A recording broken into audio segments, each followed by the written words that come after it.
तो welcome back friends. आशा करता हूं कि आपने वाई प्रेडिक्शंस गो रॉन्ग अभी हमने थोड़ी देर पहले वीडियो अपलोड किया था।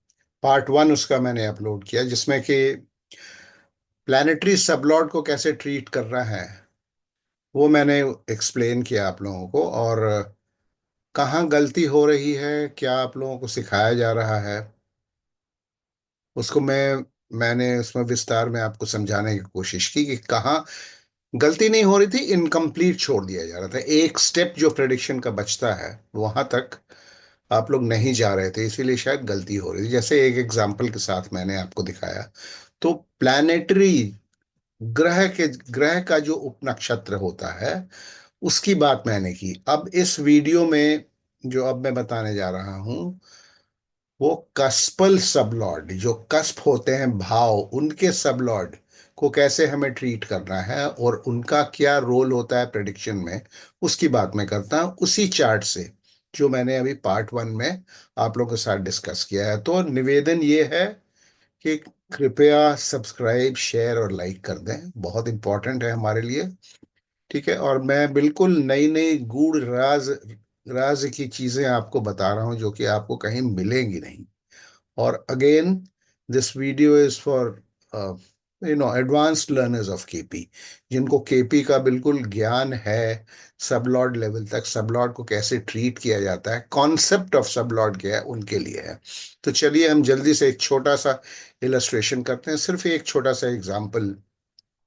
इसके लिए आवश्यक है कि ये पार्ट 1 वीडियो का पहले आप देखें, जो कि ऑलरेडी मैंने पोस्ट कर दिया। पार्ट 1 को देखें, उसके बाद इस पार्ट 2 को देखिएगा। तो चलिए हम आगे बढ़ते हैं। उस ग्राफिक को हम खोलते हैं और उसमें कोशिश करते हैं कि फिर आपको समझाने की हम कोशिश करें। देखिए सेम चार्ट है। और इसके पहले कि मैं भूल जाऊं, ये शिकायत आप लोगों की दूर कर रहा हूं, ये मेरा कॉन्टैक्ट नंबर है नीचे 9534075458। आप you can get in touch with me over telephone on WhatsApp. चलिए अब हम देखते हैं कि हमने प्लानिटरी सबलॉर्ड की तो बात कर ली, शुक्र का हमने एग्जाम्पल लिया था। फिर से मैं एक बार शुक्र को हाईलाइट कर देता हूं आप लोगों के लिए। उसी शुक्र को ही मैं एग्जाम्पल के तौर पे ट्रीट करके आप लोगों के साथ कोशिश करूंगा। शुक्र एज सबलॉर्ड यहाँ आया है, उसको मैं, ये देखिए, ये मैंने फिर से हाईलाइट कर दिया। तो अभी हम बात कर रहे हैं कस्पल सबलॉर्ड की। तो सबसे पहले तो हम समझें कि कस्पल सबलॉर्ड का महत्व क्या है। कस्पल सबलॉर्ड का महत्व, कस्पल सबलॉर्ड यानी कि ये जो भाव हैं, जैसे प्लैनेट्स, ये देखिए ऊपर दो टेबल दिए हैं ना, प्लैनेटरी पोजीशन। ये प्लैनेट्स, प्लैनेटरी पोजीशन की ये टेबल है, इसमें प्लैनेट्स के सबलॉर्ड्स दिए हैं। इसी प्रकार से ये कस्प यानी कि भावों का टेबल है, ये कस्पल पोजीशंस। भावों के भी सबलॉर्ड्स होते हैं, जो केपी के स्टूडेंट्स हैं उनको पता होगा। भावों के सबलॉर्ड्स का प्राइमरी रोल क्या होता है? प्राइमरी रोल होता है कि वो उस भाव को यानी कि हाउस को यानी कि घर को जो बोलना चाहें। हर एक घर का अलग अलग रोल होता है ना। जैसे फर्स्ट हाउस सेल्फ का है, आपके हेल्थ का है, एटसेट्रा। सेकंड हाउस आपके स्टेटस का है, आपके फाइनेंशियल स्टेटस का है, आपके बैंक बैलेंस का है, एटसेट्रा एटसेट्रा। थर्ड हाउस, इसी तरह हर हाउस का अलग अलग रोल होता है। तो उसका जो सबलॉर्ड होता है वो अपने सिग्निफिकेशंस के थ्रू ये दिखाता है कि ये हम इस भाव को परमिशन दे रहे हैं कि नहीं अच्छा काम करने के लिए, जो ये प्रॉमिस करता है। यानी कि सेकंड हाउस का सबलॉर्ड अगर वीनस है, जैसे हमने वीनस को डिस्कस किया, वीनस एक अच्छा ग्रह हमें मिला कि वीनस अच्छा ग्रह है। ठीक है, तो वीनस परमिशन दे देगा सेकंड हाउस को इनको तरक्की देने की, इनकी सोसाइटी में स्टेटस ठीक करने की, इनका बैंक बैलेंस ठीक करने का, इनकी फैमिली मेंबर्स के साथ फैमिली लाइफ अच्छी करने के लिए। रोल क्या है, अब मैं एक छोटा सा एग्जांपल लेकर के पॉजिटिव हाउसेस का नहीं, मैं नेगेटिव हाउस का। सबसे पहले तो समझ लीजिए कि सब लॉर्ड का रोल क्या होता है। जैसे आप लोगों ने सुना होगा, शादी के लिए सेवेंथ कस्पल सब लॉर्ड परमिशन देता है कि शादी होगी कि नहीं होगी। तो यहां पर सेवेंथ कस्पल सब लॉर्ड कौन है?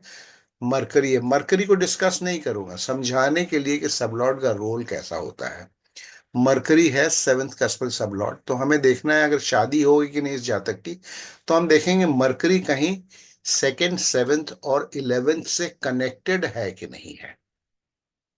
तो हम इस हाउस में देख इस टेबल ऑफ सिग्निफिकेटर्स में देखते हैं कि mercury is connected with the second house. तो हम कहते हैं हाँ ठीक है, जातक की शादी होगी, परमिटेड है। कब होगी, कैसे होगी, वो फिर प्रिडिक्शन का पार्ट आ जाता है। दशा, अंतरदशाएं, सिग्निफिकेटर्स एक्सेट्रा। अभी हम कंसंट्रेट कर रहे हैं प्लैनेटरी कस्पल सबलॉर्ड, भाव के सबलॉर्ड कैसे रोल प्ले करते हैं। सबसे पहला मंत्र या रूल, ये ध्यान रखिएगा, सबलॉर्ड का जो सिग्निफिकेशन होता है, सबलॉर्ड के सबलॉर्ड को भी देखना है। सबलॉर्ड के सबलॉर्ड को भी देखना है। एग्जाम्पल से मैं समझाता हूं भी आपको। सबलॉर्ड के सबलॉर्ड को भी आपको देखना है। सबलॉर्ड का सबलॉर्ड कौन है और सबलॉर्ड के क्या कनेक्शंस हैं, वो देखना जरूरी है। तभी आप उस कस्प के सिग्निफिकेशंस को अनरावल कर पाएंगे। तो एक नेगेटिव हाउस जो माना जाता है, आठवां भाव, उसको हम उठा लेते हैं। अब हम देखते हैं शुक्र। शुक्र है आठवें भाव का कस्पल सबलॉर्ड, यानी कि एर्थ कस्प का सबलॉर्ड है शुक्र। शुक्र को अगर आप, फिर वहीं हम आ जाते हैं, शुक्र को अगर आप ऐसे ट्रीट करते हैं, शुक्र 2 3 6 12 दे रहा है, 5 12 दे रहा है, ठीक है। तो 5 12 दे रहा है तो आठवें भाव के को परमिशन ये नहीं दे रहा है। It is not giving the go ahead to the earth house to give its positive results. वो नहीं दे रहा है परमिशन।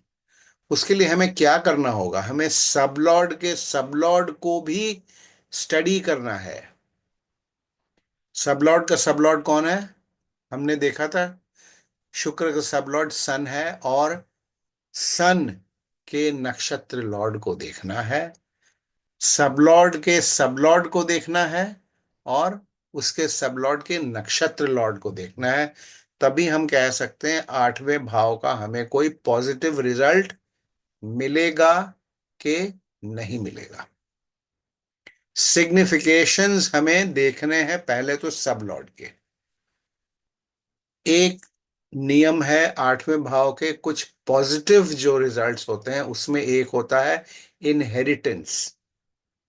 इनहेरिटेंस का हिंदी में हम क्या कहते हैं? जो आप अपने माता पिता या किसी से भी, जिन्होंने, जो आपके लिए उन्होंने इनहेरिटेंस या विल में लिख गया आपके नाम से जमीन जायदाद पैसा पत्री, जो आप इनहेरिट करते हैं, वो आठवां भाव इजी मनी के लिए होता है। तो इनहेरिटेंस इजी इनकम है, इजी मनी। आठवां भाव जब तक मजबूत नहीं होगा, और आठवें भाव का कनेक्शन जब तक इलेवेंथ हाउस से नहीं होगा, eleventh house is the house of gains, तब तक इनहेरिटेंस नहीं हो सकता है। तो यहां हम क्या देख रहे हैं कि वीनस आठवें भाव का सब लॉर्ड है।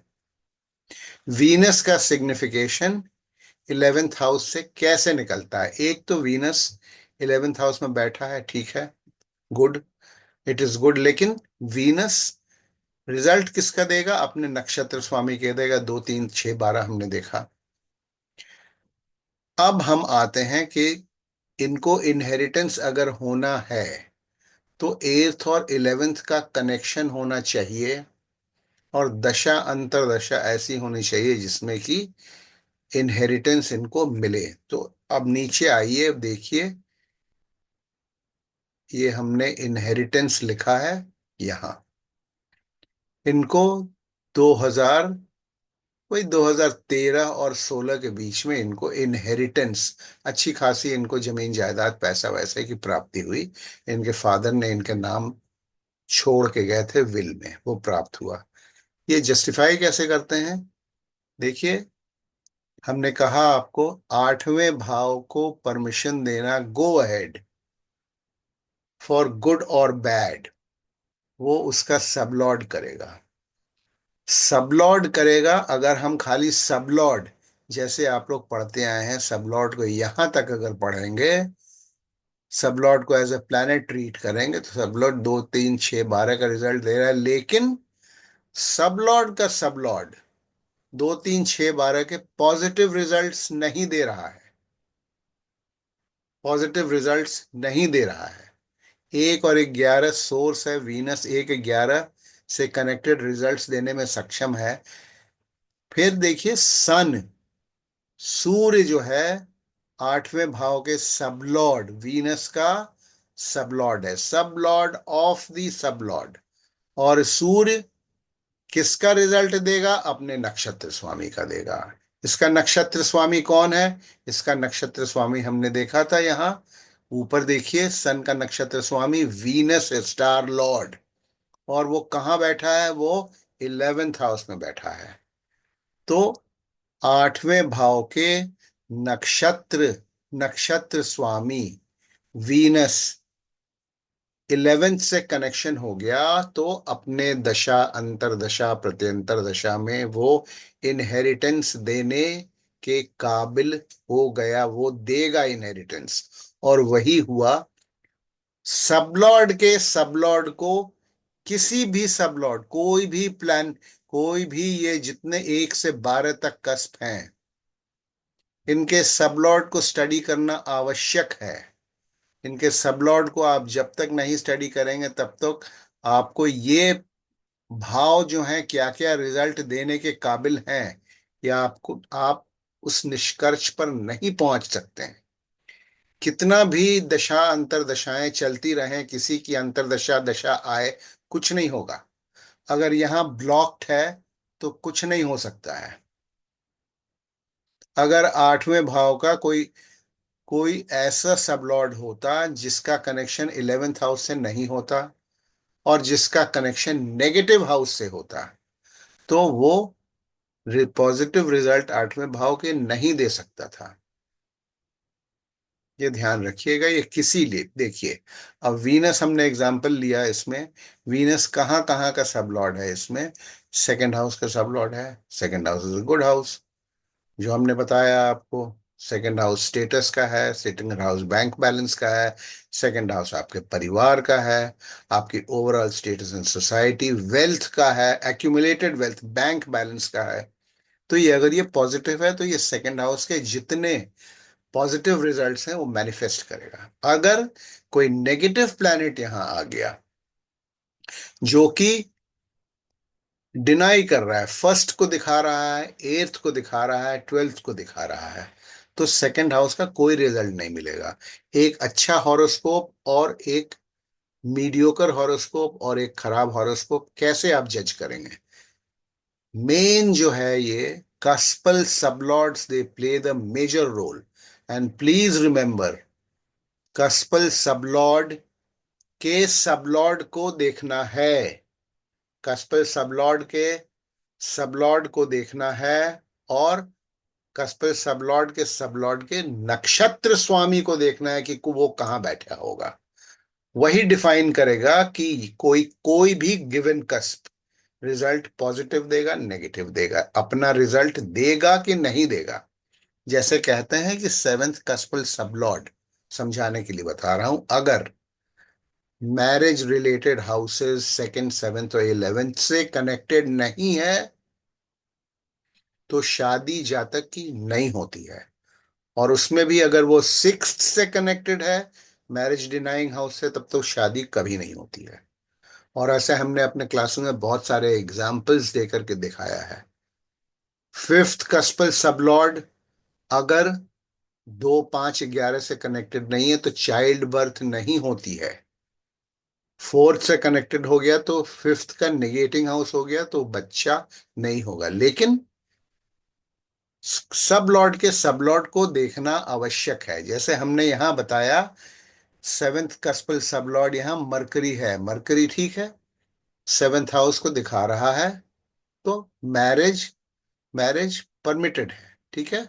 मैरिज इज, सेकेंड हाउस को दिखा रहा है, sorry, one of the marriage giving house, तो मैरिज परमिटेड है। उसमें भी फिर क्या है, हमें उसके भी सब लॉर्ड को देखना है। उसका सब लॉर्ड कौन है? मून है, चंद्रमा है। चंद्रमा क्या दिखा रहा है? चंद्रमा किसके नक्षत्र में? चंद्रमा मंगल के नक्षत्र में, जो कि सेवेंथ हाउस में बैठा है। तो शादी पक्की हो गई, क्योंकि सेवेंथ कस्पल सबलॉर्ड अपने आप में तो शादी दिखा रही है, अपने सबलॉर्ड के थ्रू शादी को कंफर्म कर रहा है। उसके सबलॉर्ड, उसके सबलॉर्ड का कस्पल, सेवेंथ हाउस के कस्पल सबलॉर्ड का सबलॉर्ड चंद्रमा है, जो कि सेवेंथ हाउस को सिग्निफाई कर रहा है। यूं हम यही गलती करते हैं, हम फिर से वही गलती करते हैं। हम यहां तो देख लेते हैं, हमने सुना हुआ है, किसी ने सवाल किया था कि सर सबलॉर्ड के सबलॉर्ड के नक्षत्र स्वामी को देखना है कि नहीं देखना है, तो जवाब आया था, वो बहुत बड़े एस्ट्रोलॉजर हैं, जवाब आया था कि नहीं देखना है। आपके आधे से ज्यादा प्रिडिक्शंस गलत हो जाएंगे अगर आप इस स्टेप को छोड़ेंगे। कस्पल सबलॉर्ड के सबलॉर्ड के नक्षत्र स्वामी को देखना अति आवश्यक है। ये हमने आपको एक छोटे से एग्जाम्पल से समझाया। इस अगर हॉरोस्कोप को मैं पूरे में डिस्कस करूंगा, वीनस का रोल सेकंड, थर्ड और सिक्स्थ के रिजल्ट्स को अगर आपको दिखाऊंगा, जब जब वीनस की आई हैं दशाएं, तो सेकंड, थर्ड और सिक्स्थ, एट्थ के रिजल्ट्स कैसे मिले हैं। Hope you all have understood. Please इस चीज की गांठ बांध लीजिए। छोटा सा वीडियो मैंने बताया, पार्ट वन पहले देखिएगा, अब ये पार्ट टू में वो था प्लैनेटरी सबलॉर्ड को कैसे देखें, और ये है कस्पल सबलॉर्ड को कैसे देखें। देखिए, कस्पल सबलॉर्ड जब परमिशन देगा तभी प्लैनेटरी सबलॉर्ड, प्लैनेट्स और उनके सबलॉर्ड तभी अपने एक्शन से दशा अंतर दशा में किसी इवेंट को परमिट करेंगे। अदरवाइज कस्पल सबलॉर्ड अगर इवेंट को डिनाई कर रहा है तो वो इवेंट नहीं होगा। 2 7 11 के सिग्निफिकेटर्स तो सभी के हॉरोस्कोप में होते हैं, 2 7 11 का कोई ना कोई सिग्निफिकेटर होगा। तो क्या जब 2 7 11 की दशा अंतर दशा आएगी तो शादी हो जाएगी क्या? नहीं। अगर सेवेंथ कस्पल सबलॉर्ड शादी अलाउ नहीं कर रहा है, और वो भी अपने सबलॉर्ड के स्टार लॉर्ड के थ्रू नहीं अलाउ कर रहा है, तो शादी नहीं होगी। जैसे यहां मैंने मरकरी का एग्जाम्पल आपको दिया, मरकरी ठीक है, सेकंड हाउस में है, तो हम कह देते हैं शादी हो जाएगी। लेकिन मरकरी का सब लॉर्ड चंद्रमा, मरकरी का सब लॉर्ड चंद्रमा अगर सपोज सिक्स्थ हाउस को सिग्निफाई करता अपने नक्षत्र स्वामी के थ्रू, तो वो मैरिज नेगेट हो जाती, फिर वो शायद मैरिज होती नहीं, या होती तो बहुत डिस्टर्ब्ड या इनहार्मोनियस मैरिज होती। यूं हम प्रिडिक्शंस करते हैं। Thank you very much for watching. मेरा नंबर ये है 9534075458। Please share, subscribe and like, और लोगों को बताइएगा मेरे क्लासेस शुरू हो रहे हैं, वो भी मैं नेक्स्ट वीडियो में डाल दूंगा डेट्स। 15th जनवरी से I plan to start my KP course and a Vedic course. आप लोग वैदिक कोर्स, वैदिक भी पढ़िए, दोनों एक दूसरे को कॉम्प्लीमेंट करते हैं। वैदिक की क्या इंपॉर्टेंस है वो मैं उसमें फिर बताऊंगा। तो thanks for watching and have a great day, good night.